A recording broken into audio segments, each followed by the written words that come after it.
Assalamualaikum warahmatullahi wabarakatuh. Halo para mahasiswa program studi akuntansi.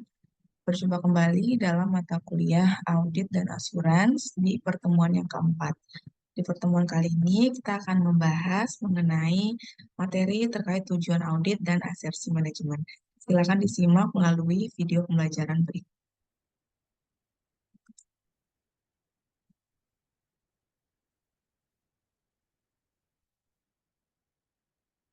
Pada bagian yang pertama, kita akan melihat terlebih dahulu apa itu tujuan audit.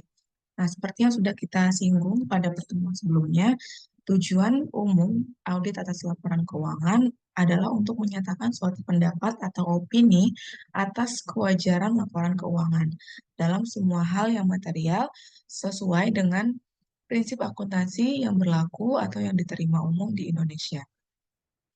Kewajaran laporan keuangan dinilai berdasarkan asersi yang terkandung dalam setiap unsur yang disajikan dalam laporan keuangan. Nah, berdasarkan tujuan umum audit tadi ya, jadi untuk membantu secara teknis di lapangan, auditor itu memiliki tujuan-tujuan khusus yang aplikatif, di mana tujuan yang aplikatif tersebut disusun berdasarkan yang namanya asersi. Nah, jadi apa itu asersi?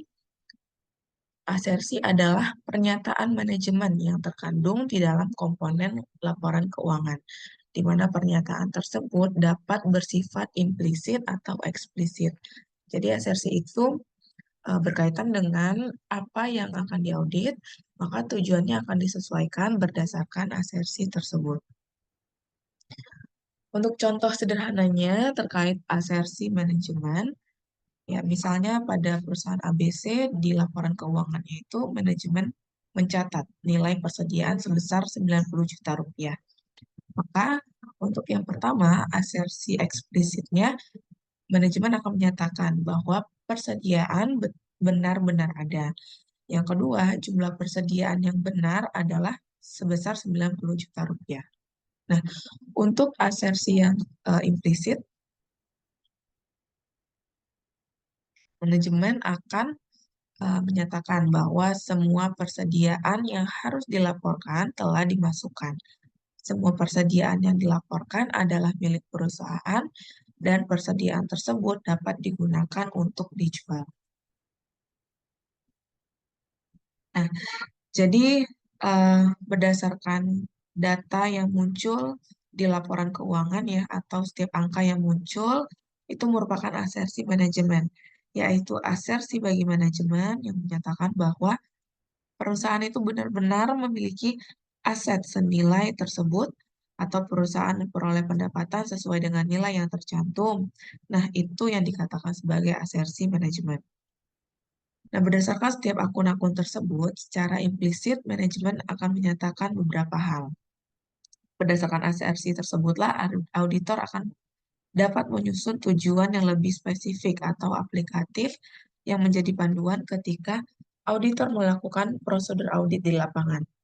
Nah, jadi ini adalah fondasi, karena dengan mengetahui asersi apa saja yang akan diaudit oleh auditor, maka auditor akan mengerti terkait tujuan audit aplikatif yang akan dilakukan ketika akan mengaudit laporan keuangan.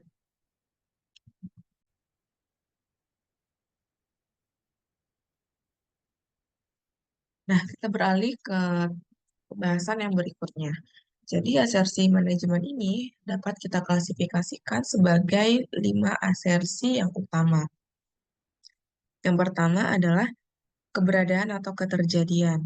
Yang kedua adalah kelengkapan. Yang ketiga, hak dan kewajiban.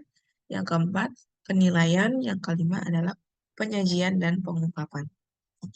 Kita coba lihat satu persatu secara lebih detail ya terkait penjelasan dan contohnya. Jadi ini adalah 5 asersi manajemen yang utama. Untuk keberadaan atau keterjadian, yaitu existence or occurrence.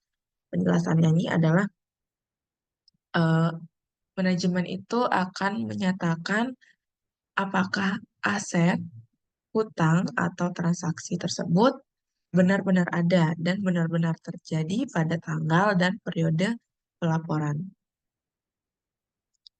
Lalu yang kedua, lalu yang kedua yaitu kelengkapan. Semua akun dan transaksi harus dilaporkan atau yang harus dilaporkan itu sudah disajikan pada laporan keuangan. Jadi sudah harus lengkap. Lalu hak dan kewajiban, apakah aset memang merupakan hak perusahaan.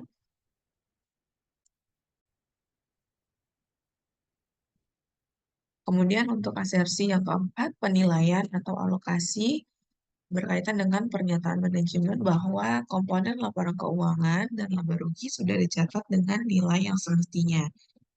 Untuk asersi yang kelima, penyajian dan pengungkapan, di mana manajemen akan menyatakan bahwa komponen laporan keuangan sudah diklasifikasikan, dijelaskan, dan diungkapkan dengan semestinya. Nah, berdasarkan asersi-asersi tersebut, maka sebagai auditor itu harus dan perlu bersikap skeptis ya. Dan akan muncul pertanyaan nih, apakah benar-benar ada aset ataupun hutang ataupun transaksi yang senilai yang tercantum pada laporan keuangan pada periode laporan keuangan.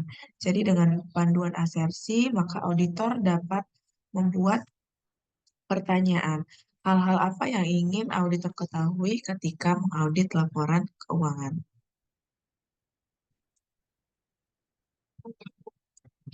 Nah, kalau kita berbicara terkait setiap akun atau per akun, maka asersi dapat kita dibuat lebih spesifik.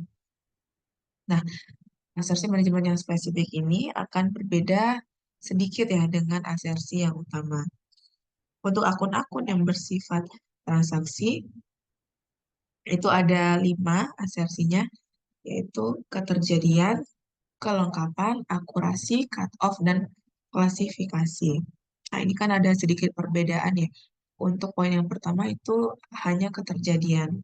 Lalu yang membedakan adalah sini ada asersi atau cut-off ya.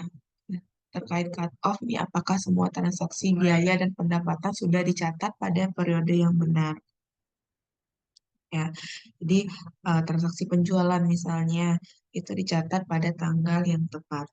Lalu terkait eh, saldo, jadi asersinya ini dapat berupa keberadaan, kelengkapan, hak dan kewajiban, dan juga penilaian dan alokasi. Untuk asersi pengungkapan, lebih kepada keterjadian dan hak dan kewajiban, kelengkapan, klasifikasi dan understandable, serta akurasi dan penilaian. Nah, itu tadi adalah asersi yang utama ya dalam asersi manajemen. Nah, lalu bagaimana untuk mencapai tujuan audit? Jadi untuk mencapai tujuan audit, maka auditor perlu memahami proses dan juga tahapan-tahapan audit. Di proses audit ini adalah metode yang dirancang untuk mengorganisasi suatu audit untuk memastikan diperolehnya bukti yang kompeten dan cukup dan tercapainya semua tujuan audit yang diperlukan.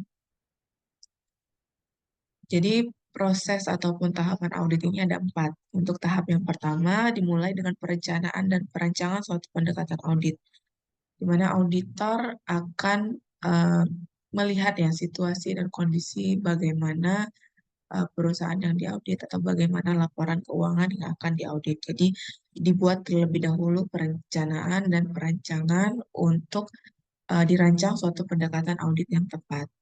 Tahap yang kedua adalah melakukan pengujian pengendalian atau test of control. Jadi auditor akan melakukan pengujian terkait pengendalian internal ya atau internal control pada perusahaan atau pada laporan keuangan itu apakah sudah efektif dan efisien. Lalu melakukan pengujian substantif terkait golongan transaksi. Di tahap yang ketiga, atau proses audit yang ketiga adalah menerapkan prosedur analytical atau analytical prosedur dan pengujian rinci atas saldo atau test of details. Lalu pada tahap yang terakhir, yaitu penyelesaian audit, dan penerbitan laporan audit. Nah, ini adalah proses audit ataupun tahapan-tahapan audit yang kita bahas secara sederhana ya, karena pada bagian ini kita hanya perlu mengenal terlebih dahulu. Untuk lebih detailnya terkait proses audit akan kita bahas pada materi di pertemuan selanjutnya. Nah, itu dia materi kita terkait tujuan audit dan asersi manajemen. Semoga materi ini dapat dipahami dan dapat bermanfaat untuk mahasiswa semuanya. Demikianlah untuk pertemuan kali ini. Sekian, wassalamualaikum warahmatullahi wabarakatuh.